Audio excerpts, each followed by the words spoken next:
السلام علیکم دوستو، کیا حال ہے؟ میں ہوں غلام مرتضیٰ یوٹیوب چینل کے ساتھ۔ میرے ٹی وی چینل کا نام ہے ٹیکنیکل یوٹیوب چینل۔ دیکھتے رہیے، آپ دیکھتے رہتے ہیں، مجھے کمنٹس بھی دیتے رہتے ہیں، لائکس بھی آ رہے ہیں اور سبسکرائب بھی کر رہے ہیں جو دوست ہیں، لیکن سبسکرائب کرنے کے بعد بیل آئیکن کا بٹن ضرور دبائیے۔ میری ویڈیو کو لائک کیجئے، سبسکرائب کیجئے، شیئر کیجئے۔ اگر ویڈیو پسند ہے تو کمنٹ دیجیے، اگر اس میں تھوڑا فالٹ ہو تو میرے کو ضرور بتائیے تاکہ میں وہ فالٹ دوبارہ اس کی تبدیل کر دوں، ٹھیک ہے؟ تو کرنٹ افیئر کے بارے میں یہ ہے، آج کی سیاسی ٹپس میں ہم آپ کو کرنٹ افیئر بتائیں گے، بین الاقوامی نیوز بتائیں گے اور ہمارے ملک کی جو سیاسی صورتحال ہے اس کے بارے میں بتائیں گے، ٹھیک ہے؟ ابھی ہم آپ کو کورونا کے بارے میں کرنٹ افیئر بتا رہے ہیں۔ یو اے ای میں جو کیسز کی تعداد 26,898 اور ریکور کیسز کی تعداد ہے 12,755 اور ڈیتھ ہیں 237۔ یہاں حالات قابو میں ہیں۔ تو ورلڈ میں جو ہے 50,76,846 ہیں اور ریکور کیسز کی تعداد ہے 19,36,947 ہے۔ ڈیتھ جو ہوئی ہیں 3,32,425 ہے۔ تو اسی طرح پاکستان میں کیسز کی تعداد ہے 48,091 اور ریکور جو ہیں 14,155 ہیں اور ڈیتھ کی جو تعداد ہے 10,017 ہے۔ تو یہ ہمارے پاکستان میں بھی حالات بہتر ہیں، قابو میں ہیں اور ریکور ہیں۔ ورلڈ سطح پر جو یورپین کنٹریز ہیں، امریکہ ہو گیا، دوسرے ممالک ہو گئے، ان میں حالات قابو میں نہیں ہیں، حالات دن بدن بڑھتے جا رہے ہیں، ٹھیک ہے؟ تو کورونا کے سلسلے میں یہ اپڈیٹ ہو گئی۔ آج جمعۃ الوداع ہے، رمضان شریف کی 29 ہے، یہاں یو اے میں، پاکستان میں 28 ہے، ٹھیک ہے؟ جمعۃ الوداع ہے تو پاکستان میں جمعہ کے اجتماعات ہوں گے ایس او پی کے تحت، لیکن یہاں نہیں ہوں گے۔ یہاں صرف اذان دی جائے گی، خطبہ پڑھا جائے گا اور باقی سب لوگ نماز گھروں میں پڑھیں گے، ٹھیک ہے؟ عید کا بھی اسی طرح ہے، ایک ہفتے کی چھٹیاں ہیں۔ عید کا بھی یہی اعلان کیا گیا ہے کہ آپ خطبہ جو ہے سپیکر پر پڑھا جائے گا، باقی عید نماز باجماعت آپ گھروں میں پڑھ سکتے ہیں، علیحدہ بھی پڑھ سکتے ہیں۔ عید نماز پڑھنے کا طریقہ یہ بتایا گیا ہے کہ پہلے آپ وضو کریں گے، وضو کرنے کے بعد آپ گھر میں عید نماز کی تیاری کریں گے۔ اگر زیادہ لوگ ہیں تو باجماعت نماز کر سکتے ہیں، نہیں تو اکیلے میں بھی کر سکتے ہیں۔ اب یہاں کا جو طریقہ کار ہے عید نماز پڑھنے کا وہ یہ ہے کہ سب سے پہلے آپ نیت کریں گے 2 رکعت نماز عید الفطر، منہ طرف خانہ کعبہ دی، 12 تکبیروں کے۔ پاکستان میں یہ کہا جاتا ہے تمامی تکبیروں کا کہا جاتا ہے، یہاں 12 تکبیر ہے، 7 اضافی 12 تکبیروں کے، منہ طرف خانہ کعبہ کی، اللہ اکبر۔ آپ امام کے پیچھے پڑھ رہے ہیں تو کہیں گے اللہ اکبر، پیچھے امام کا اللہ اکبر۔ تو یہ ہوگی نیت، اس کے بعد آپ نماز شروع کر دیں۔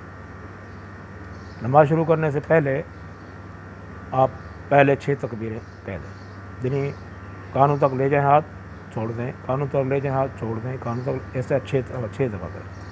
6 دفعہ کرنے کے بعد آپ پھر نماز شروع کریں، ثنا کریں، ثنا کے بعد سورۃ فاتحہ پڑھیں، سورۃ فاتحہ کے بعد آپ قل هو اللہ پڑھ دیں یا کوئی دوسری سورت پڑھ دیں۔ پڑھنے کے بعد آپ رکوع میں چلے جائیں، رکوع میں جانے کے بعد پھر سجود میں چلے جائیں، سجود کرنے کے بعد پھر آپ اٹھیں۔ جب آپ اٹھیں گے تو سب سے پہلے آپ سورۃ فاتحہ پڑھیں گے، اس کے بعد آپ ایک دوسری سورت ساتھ میں لائیں گے، اس کے بعد آپ 6 تکبیریں پڑھیں گے، ٹھیک ہے؟ جیسے آپ نے پہلے پڑھی تھی، پہلی رکعت میں آپ نے ثنا سے پہلے پڑھنی ہے، دوسری رکعت میں آپ نے سورۃ فاتحہ کے بعد پڑھنی ہے، سورۃ فاتحہ اور قل هو اللہ یعنی کوئی دوسرا نماز ملا کر اس کے ساتھ پڑھنی ہے، یعنی کہ ہم رکوع سے پہلے آپ نے 6 تکبیریں پڑھنی ہیں۔ 6 تکبیریں پڑھنے کے بعد آپ رکوع میں چلے جائیں گے، رکوع کے بعد سجود میں چلے جائیں گے، سجود کے بعد اتحیات میں بیٹھیں گے، اتحیات پڑھیں گے اور درود شریف پڑھیں گے، دعا پڑھیں گے اور سلام پھیریں گے، ٹھیک ہے؟ یہ ہے عید نماز پڑھنے کا طریقہ۔ اس کے بعد جمعہ نماز کی یہی پوزیشن ہے، جمعہ نماز بھی ہمارا مسجدوں میں نہیں ہو رہا ہے، روم میں ہی ہو رہا ہے، تو جمعہ نماز بھی ہم اسی طرح پڑھ رہے ہیں، ٹھیک ہے؟ خطبہ جو ہے مسجد میں پڑھا جاتا ہے۔ تو آج جمعۃ الوداع ہے، میں بھی آج آخری روزہ ہو یہاں یو اے میں، سعودیہ میں۔ اگر 30 کا ہے تو کل ایک روزہ ہو سکتا ہے، 29 کا ہے تو آج آخری ہوگا، ٹھیک ہے؟ دعا کریں تمام امت مسلموں کو اللہ تعالیٰ ہدایت دے، اور اس وبا سے بچنے کے لیے اجتماعی طور پر دعائیں کریں، اور رو کر اللہ تعالیٰ سے دعا کریں، گڑ گڑا کر دعا کریں اللہ تعالیٰ دنیا کے حالات بہتر کرے اور تمام مسلمانوں کو امن و سکون سے رکھے، ٹھیک ہے۔ تو یہ تو ہمارا مذہب ہے اسلام، اور اسلام کے بارے میں یہ تمام چیزیں ہم بتا دیں۔ اب ہم سیاسی ٹیسٹ کی طرف جاتے ہیں۔ بین الاقوامی طور پر جو بلاکس ہیں ان کی کچھ تبدیلی ہو رہی ہے، سننے میں آ رہا ہے، ہم بھی نیوز سنتے رہتے ہیں، باہر تو ہم جا نہیں سکتے،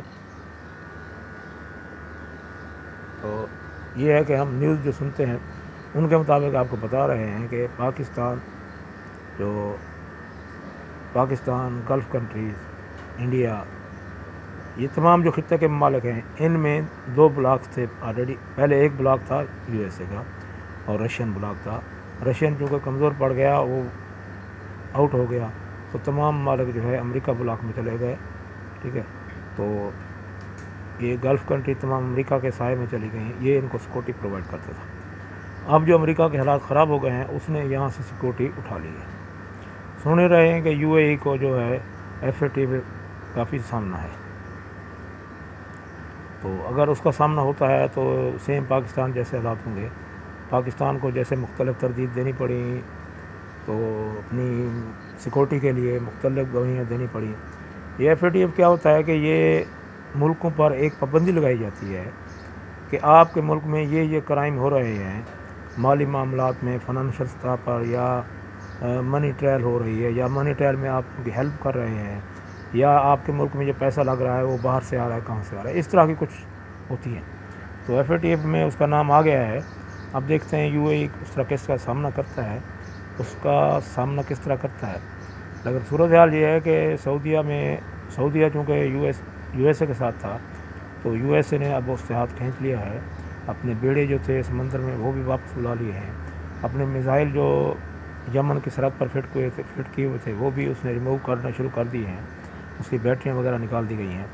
ابھی یہ ہے کہ یہ عرب ممالک آئیڈیا ہے کہ پاکستان سے اپنی امداد مانگ رہے ہیں، کچھ خبریں بھی آ رہی ہیں، تو وہ جو ہے ان کو امداد فراہم کرے گا آرمی سطح پر اور سیکورٹی بھی۔ ایران سے خطرہ یو اے ای کو ہے، اور یمن سے خطرہ سعودیہ کو ہے، تو ان کو سیکورٹی چاہیے۔ اس سیکورٹی کے لیے پاکستان پرفیکٹ کنٹری ہے اور اس کی سیکورٹی سب سے اعلیٰ ہے، ٹھیک ہے۔ اس طرح چائنا، پاکستان اور یہ گلف کنٹری ایک ہی بلاک میں چلے جائیں گے۔ یو ایس اے، انڈیا اور برطانیہ یہ ایک بلاک بن جائیں گے۔ فرانس، رشیا، چائنا، پاکستان اور گلف کنٹری یہ ایک بلاک میں چلے جائیں گے۔ تو امریکہ جو ہے جنگ کے لیے پر تول رہا ہے، لیکن اس بات کی چائنا کو پرواہ نہیں ہے، وہ بھی اپنی تیاری مکمل کر رہا ہے، ٹھیک ہے۔ بحر الکاہل کا سمندر جو ہے میدان بننے والا ہے، اور بحر الکاہل کے سمندر میں امریکہ کے جو جہاز کھڑے ہوئے ہیں وہ چائنا کے ٹارگٹ پر ہیں۔ اگر ہمارا دشمن ملک انڈیا وہ اگر چھیڑ خانی کرے گا تو اس کے لیے بھی چائنا نے اچھا علاج کیا ہوا ہے۔ بہرحال گھبرانے کی ضرورت نہیں ہے، انشاءاللہ پاکستان کو اور گلف کنٹری کو اللہ محفوظ رکھے گا اور ان سب بلاؤں سے۔ باقی ملک کی سیاسی صورتحال کا یہ ہے کہ کل وزیر اعظم صاحب نے آٹا چینی کا جو بحران آیا تھا اس کے لیے ایک تحقیقاتی کمیشن بنایا تھا، ٹھیک ہے، واجد ضیاء صاحب کی سربراہی میں۔ اس نے اپنی ابتدائی رپورٹ فرانسک رپورٹ بھی پیش کر دی ہے، اب اس کو پبلش کیا جا رہا ہے، آج انشاءاللہ اس کو پبلش کر دیا جائے گا، وہ عوام کے سامنے آ جائے گی۔ یہ پاکستان کی سب سے بڑی اور پہلی رپورٹ ہے جو کرپٹ مافیا کے خلاف ہے۔ یہ کرپٹ مافیا پوری گورنمنٹ ہے، سابقہ گورنمنٹ جتنے تھے یہ سارے کے سارے موجودہ گورنمنٹ میں بھی ہیں اور سابقہ گورنمنٹ میں بھی ہیں، یعنی گورنمنٹ کو بنانے والے، گورنمنٹ کو چلانے والے ہی کرپٹ ہیں۔ تو وزیر اعظم صاحب نے اعلان کیا ہے کہ جن کا نام اس میں آ گیا ہے اور وہ میری گورنمنٹ میں ہیں تو وہ اپنا جواب دیں نائب کو اور اداروں کو جواب دیں۔ اگر وہ کلیئر ہوتے ہیں تو ہماری گورنمنٹوں کا وہ حصہ ہوں گے، اگر وہ کلیئر نہیں ہوتے تو وہ اپنی سیٹیں چھوڑ دیں۔ یہ پاکستان میں پہلی دفعہ ہوا ہے، اور پاکستان میں یہ بات بھی پہلی دفعہ ہوئی ہے جتنے سیکٹریز ہیں وہ اپنے اثاثے بھی ظاہر کریں گے اور اثاثوں کی فہرست جو ہے گورنمنٹ کو فراہم کریں گے، تاکہ پتہ چلے جب آئے تھے تو کیا تھا، جب گئے ہیں تو کیا ہو گیا، ٹھیک ہے۔ تو اسی طرح جو اپوزیشن بھی اس وقت تابڑ توڑ حملے کر رہی ہے گورنمنٹ پر، کیونکہ اپوزیشن کے نام بھی شامل ہے اس میں. اپوزیشن میں شہباز شریف گروپ ہے یا اومنی گروپ ہے، یعنی زرداری صاحب کا گروپ ہے، وہ بھی اس میں شامل ہے. تو اس کے لیے اپوزیشن کے بھی تابڑ توڑ حملے گورنمنٹ پر جاری ہیں، عدلیہ کے حملے بھی جاری ہیں. کل کی نیوز ہے کہ عدلیہ نے ایک آئین کی شک ظاہر کی ہے، اپنے آرڈر میں جو ایک شک ظاہر کی ہے کہ وفاقی حکومت اپنی صوبائی حکومتوں کو اگر وہ لا اینڈ آرڈر کی خلاف ورزی کرتی ہیں کسی بھی ایمرجنسی میں، وہ ان کو یعنی پریشرائز کر سکتی ہے، ان کو سختی سے آرڈر دے سکتی ہے اور ان کو منوا سکتی ہے. اب دیکھیں، یہ اشارہ سندھ حکومت کی طرف ہے، باقی کسی کی طرف نہیں. سندھ حکومت ایک ڈاکو حکومت ہے. اس نے پہلے سپریم کورٹ آرڈر کا مذاق اڑایا، اس کو ہوا پہ اڑا دیا. جب سپریم کورٹ نے دیکھا میرا آرڈر تو چل نہیں رہا ہے، اس نے اشارہ کر دیا وفاقی حکومت کی طرف، یعنی عمران حکومت کی طرف. اب یعنی میرے اوپر الزام نہ آئے، اب جو کچھ بھی کرے وفاقی حکومت کرے. تیرا آرڈر تو انہوں نے مانا نہیں، وفاقی حکومت کا آرڈر مانیں گے؟ نہیں مانیں گے، کیونکہ وہ چور ہیں، ڈاکو ہیں، ان کے بڑے بڑے ہتھیار ہیں جو گورنمنٹ کے اندر اور اعلیٰ اداروں میں بیٹھے ہوئے ہیں، وہ ان کو تحفظ دے رہے ہیں. تو اسی لیے تو وہ ایسی باتیں کر رہے ہیں. نہ تو وہ سپریم کورٹ کا آرڈر مان رہے ہیں، نہ گورنمنٹ کا آرڈر مان رہے ہیں، وہ اپنی منمانی کر رہے ہیں. ٹھیک ہے، کیونکہ وہ ایک مین سٹی ہے کراچی، اس پر قابض ہے، لہذا جب تک ان کا قبضہ ہے چلنا دو. بعد میں دیکھیں گے، الیکشن ہوں گے، بعد میں دیکھا جائے گا کیا کرتے ہیں کیا نہیں کرتے. باقی ماشاء اللہ کی کوششیں اور انتخاب کی کوششیں یہ بالکل نہیں ہوں گی، نہ نئے انتخاب ہوں گے، نہ ماشاء اللہ ہوگا، نہ کوئی دوسری حکومت آئے گی. باقی سننے میں یہی آ رہا ہے کہ عید کے بعد جھاڑو پھیرا جائے گا. دیکھتے ہیں ہم کون جھاڑو پھیرتا ہے. جھاڑو پھیرنا بہت مشکل ہے، لیکن یہ ہے کہ تھوڑی کمی آ جائے گی. یہ لوگ جو ہیں بڑے بڑے مافیاز ہیں، آئی پی پیز کے مافیا ہیں، چینی آٹا گینگ ہے، یہ سارے کیا کریں گے؟ گورنمنٹ کے ساتھ مذاکرات کریں گے، مذاکرات کر کے ان کو پیسہ دے دیں گے. 50% دے دیں، 2% دے دیں، جو طریقہ کار ہے وہ دے دیں گے، اور اس طرح یہ پھر ویسے کے ویسے ہو جائے. ٹھیک ہے، کیونکہ سبسڈی جو ہوتی ہے، سبسڈی کا ایک مقصد ہوتا ہے. سبسڈی کہتے کس چیز کو ہیں؟ سبسڈی کہتے اس چیز کو ہیں کہ ایک چیز ہے، کھاد کی بوری ہے، وہ 4000 کی ہے. ٹھیک ہے، لاگت سمیت وہ 4000 کی پڑ رہی ہے ایک ڈیلر کو، ایک جو ڈسٹریبیوٹر ہے اس کو، یا آر سی کو، یا کسی بھی ڈپارٹمنٹ کو پڑ رہی ہے، 4000 میں پڑ رہی ہے. اب کسان کے لیے مہنگی ہے، تو کسان یہ چاہتا ہے کہ میرے کو سستی دی جائے. اگر سستی نہیں دی جائے گی تو فصلیں تباہ ہو جائیں گی، فصلیں برباد ہو جائیں گی، اور اس سے ہمارا زرعی نقصان ہوگا. تو گورنمنٹ کیا چاہتی ہے؟ ان سے بات کرتی ہے. ان کا ایک طریقہ کار ہوتا ہے، ان سے بات کرتی ہے، بات کرنے والے کو بولتی ہے کھاد سستی کرو، کسان مر رہا ہے. تو وہ کہتے ہیں ٹھیک ہے ہم سستی کرتے ہیں، جو 1000 روپے ہمارا لگا ہوا ہے آپ وہ دے دیں. 1000 روپے ہمارا جو خرچہ ہوا ہے وہ آپ دے دیں، ہم عوام کو 3000 کی دیں گے. تو اس طرح وہ 1000 روپے کے حساب سے جتنی بوریاں سیل ہوتی ہیں، یا جتنا مال سیل ہوتا ہے، یا جتنا مال مارکیٹ میں لایا جاتا ہے، وہ اپنا سٹور کا شو کرتے ہیں ہمارے پاس اتنا سٹور ہے. تو وہ فی بوری 1000 روپے کے حساب سے گورنمنٹ ان کو دیتی ہے، اور باقی وہ عوام سے وصول کرتے ہیں. اس کو سبسڈی کہا جاتا ہے. سبسڈی یعنی عوام کو سہولت دینے کا طریقہ کار ہوتا ہے. لیکن ہمارے ملک میں سبسڈی کا مطلب ہے کرپشن. عوام کو بھی لوٹو، گورنمنٹ سے بھی لے لو. انہوں نے یہی کیا. انہوں نے کہا تھا کہ ہم نے گنا مہنگا لیا ہے، لہٰذا ہماری چینی کی کاسٹ جو ہے وہ 90 روپے پڑتی ہے، گورنمنٹ ہم کو کچھ فیسلٹی دے. گورنمنٹ نے ان کو فیسلٹی دے دی. پھر کیا ہوا کہ انہوں نے کہا ہمارے پاس سٹاک زیادہ ہے، ہم یہ چاہتے ہیں اس کو باہر بھیجیں. ٹھیک ہے، بھیج دو. اب سٹاک زیادہ ہے، ان کو باہر بھیجنا ہے، اس کی بھی سبسڈی لے لی، مال باہر بھی چلا گیا. پھر چینی کی شارٹیج ہو گئی. جب چینی کی شارٹیج ہو گئی، اسی چینی کو واپس بلایا دے دیا گیا، اور اس سے ہمارا زرعی مبادلہ بھی گیا، ہمارا جو پروفٹ تھا وہ بھی گیا، گورنمنٹ سے اربوں روپے بھی لے گیا. تو اس مافیا نے گورنمنٹ کو دونوں ہاتھوں سے لوٹ لیا.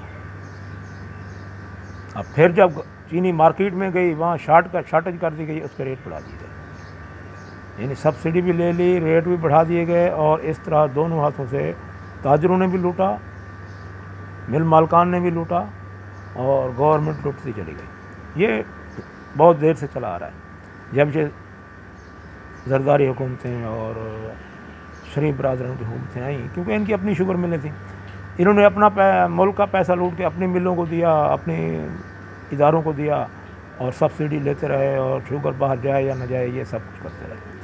اب جو گورنمنٹ نے اس کی تحقیقات کرائی ہیں اور فرانسک رپورٹیں بنی ہیں، وہ کل جو ہے ہماری کابینہ میں پیش کی گئی، اور کابینہ نے فیصلہ کیا اس کو پبلک کیا جائے۔ اب اس کو پبلک کیا جا رہا ہے، یہ لوگ پھر اپنی جو تحفظات ہیں ان کو شو کر رہے ہیں کہ ہم نے یہ نہیں کیا، ہم نے یہ نہیں کیا، ہم نے یہ نہیں کیا۔ ٹھیک ہے، نہ کہ نہیں کیا آپ نے، ہم یہی کہتے ہیں ہم نہیں کیا آپ، ٹھیک ہے، تو آپ عدالت میں جائیے، وہاں اس کو سامنا کیجیے۔ اگر عدالت میں نہیں جاتے تو یہ رپورٹ نیب میں چلی جائے گی، نیب میں جا کر ان کو جواب دیجیے، ٹھیک ہے۔ آپ شور کیوں مچا رہے ہیں؟ شور مت مچائیے، اگر آپ صحیح ہیں تو آپ جا کے جواب دیجیے اور اپنا آپ کو صاف کیجیے۔ اب گورنمنٹ میں ہے تو دوبارہ پھر گورنمنٹ میں آ جائیے، گورنمنٹ میں نہیں ہے تو آرام سے 5 سال ویٹ کیجیے، معلوم پڑ جائے گا آپ کی کتنی پاور ہے، کتنی وہ ہے، ٹھیک ہے۔ یہ جو جدید لیٹسٹ نیوز ہے ہماری وہ یہی ہے۔ اس کے بعد عید کے سلسلے میں ہمارے علماء نے اعلان کیا ہے کہ جب کہ پوری مارکیٹیں کھول دی گئی ہیں، کوئی ایس او پیز کا عمل نہیں ہو رہا ہے، تو یہ مسجدیں اس سے پیچھے کیوں رہیں، ہماری باتیں کیوں کم ہوں؟ تو ہم بھی عید نماز، جمعۃ الوداع اور عید نماز مسجدوں میں اور عید گاہوں میں اور کھلی جگہوں پر پڑھیں گے۔ یہ اچھا وہ ہے، میٹر ہے کہ جب سب چیزیں اوپن کر دی گئی ہیں، بیماری کا خیال نہیں رکھا جا رہا ہے، مارکیٹیں کھولی جا رہی ہیں، تو پھر علماء کو پیچھے کیوں رہنا چاہیے؟ ان کو بھی نمازیں ادا کرنی چاہیے جمعہ، اور ایس او پیز کا عمل کیا جا رہا ہے۔ پورے رمضان شریف میں کسی مسجد سے یہ شکایت نہیں آئی کہ ایس او پیز کے تحت انہوں نے نماز نہیں پڑھائی، ٹھیک ہے۔